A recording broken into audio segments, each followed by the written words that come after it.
क्या आप जानते हैं कि महाभारत का युद्ध कुरुक्षेत्र में ही क्यों लड़ा गया? अगर हां तो बहुत अच्छी बात है, परंतु अगर नहीं जानते तो यह वीडियो अंत तक अवश्य देखिएगा।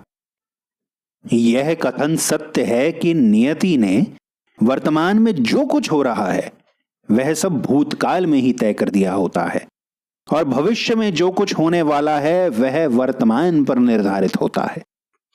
महाभारत के युद्ध में भी यह कथन सार्थक सिद्ध होता है, क्योंकि उस युद्ध का कुरुक्षेत्र में होना कई पीढ़ी पहले ही तय हो चुका था। महाभारत का युद्ध एक धर्म युद्ध था। वहां युद्ध केवल धर्म और अधर्म के बीच ही नहीं, बल्कि अपने अपने धर्म का पालन कर रहे दोनों ओर के योद्धाओं के धर्म के मध्य भी था।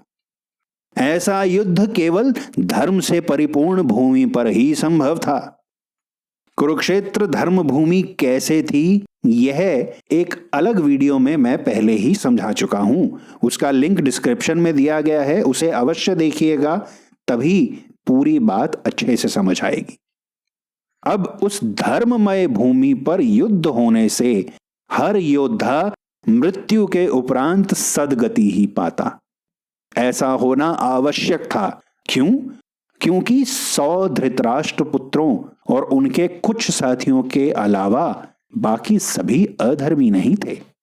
उनकी ओर के बाकी योद्धा और सैनिक भी अपने अपने धर्म का अपनी अपनी समझ से पालन कर रहे थे।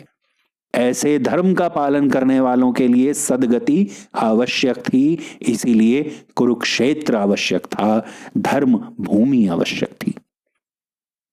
एक और कारण भी है, वह यह कि कौरव और पांडव सभी राजा कुरु के वंशज थे, कुरुवंशी थे, भूमि के लिए युद्ध कर रहे थे।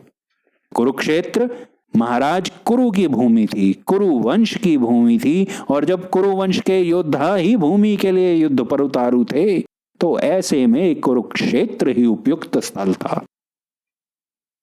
मुझे विश्वास है कि यह सब जानकर आपको अच्छा लगा होगा।